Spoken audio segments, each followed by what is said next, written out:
इस यात्रा में मेरे साथ प्रवास करने वालों को मैं अभिनंदन देता हूं। उनके हृदय में धर्म का बीज कल्याण, संसार का कल्याण। ओम सहना भवतु। ईश्वर हमारा रक्षण करे। सहनो भुनक्तु। हम सब मिलकर सुख भोगे।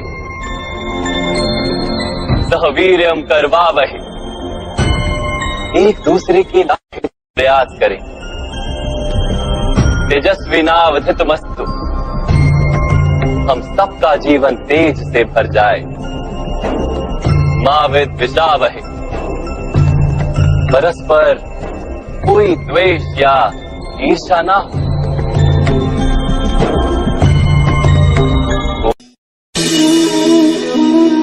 मनुष्य के हृदय में भय का साम्राज्य रहता है सदा। कभी संपत्ति के नाश का भय, कभी अपमान का भय, कभी अपनों से छूट जाने का भय। इसीलिए भय का होना सबको स्वाभाविक ही लगता है। क्या कभी विचार किया है, जो स्थिति अथवा वस्तु भय को जन्म देती है, क्या वहीं से वास्तव में दुख आता है? नहीं, ऐसा तो कोई नियम नहीं। और सबका अनुभव तो ये बताता है कि भय धारण करने से भविष्य के दुख का निवारण नहीं होता। भय केवल आने वाले दुख की कल्पना मात्र ही है। वास्तविकता से इसका कोई संबंध नहीं है। तो क्या ये जानते हुए भी कि भय कुछ और नहीं, केवल कल्पना मात्र ही है, इससे मुक्त होकर निर्भय बन पाना क्या बहुत कठिन है? अवश्य विचार कीजिएगा।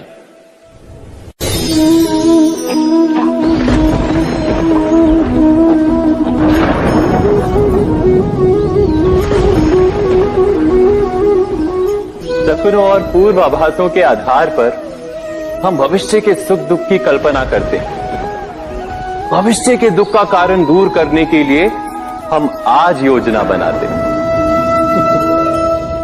किंतु कल के संकट को आज निर्मूल करने से हमें लाभ मिलता है या हानि पहुंचती है?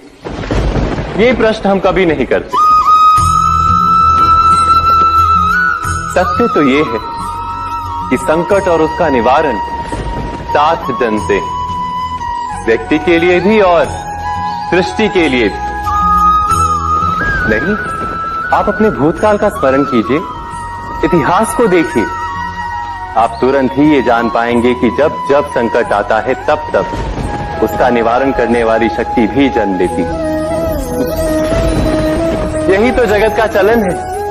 वस्तुतः संकट ही शक्ति के जन्म का कारण है। प्रत्येक व्यक्ति जब संकट से निकलता है तो एक पद आगे बढ़ा होता है, अधिक चमकता है, आत्मविश्वास से अधिक भरा होता है, न केवल अपने लिए अपितु विश्व के लिए भी।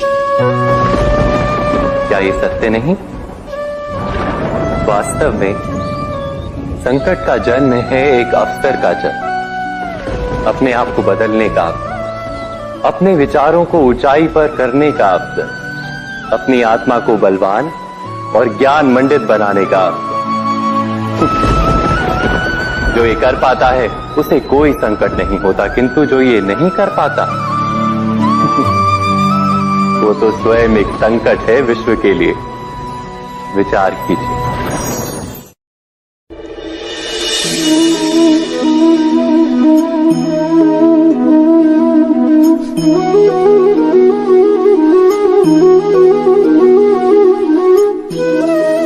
जीवन का हर क्षण निर्णय का क्षण होता है।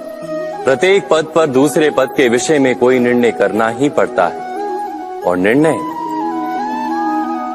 अपना प्रभाव छोड़ जाता है। आज किए गए निर्णय भविष्य में सुख अथवा दुख निर्मित करते हैं, ना केवल अपने लिए, अपने परिवार के लिए भी, आने वाली पीढ़ियों के लिए भी। जब कोई दुविधा सामने आती है तो मन व्याकुल हो जाता है, अनिश्चय से भर जाता है। निर्णय का वो क्षण युद्ध बन जाता है और मन बन जाता है युद्ध भूमि। अधिकतर निर्णय हम दुविधा का उपाय करने के लिए नहीं, केवल मन को शांत करने के लिए लेते हैं। पर क्या कोई दौड़ते हुए भोजन कर सकता है? नहीं। तो क्या युद्ध से जूझता हुआ मन कोई योग्य निर्णय ले पाएगा?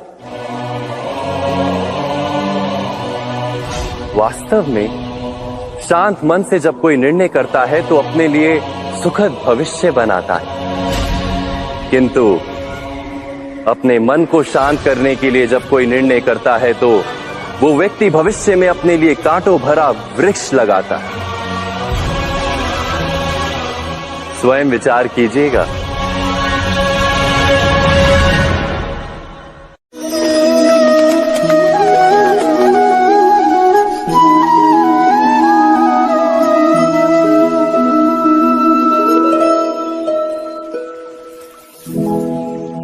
निर्णय के क्षण में हम सदा ही किसी अन्य के सुझाव, सूचना, मंत्रणा या परामर्श को आधार बनाते हैं और हमारे भविष्य का आधार हमारे आज लिए गए निर्णय के ऊपर होता है। तो क्या हमारा भविष्य किसी अन्य के परामर्श, किसी अन्य के सुझाव का फल है?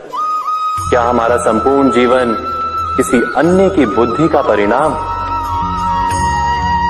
क्या हमने कभी विचार किया है? सबका अनुभव है कि भिन्न भिन्न लोग एक ही स्थिति में भिन्न भिन्न परामर्श देते हैं। मंदिर में खड़ा भक्त कहता है कि दान करना चाहिए और चोर कहता है यदि अवसर मिले तो इस मूर्ति के श्रृंगार चुरा।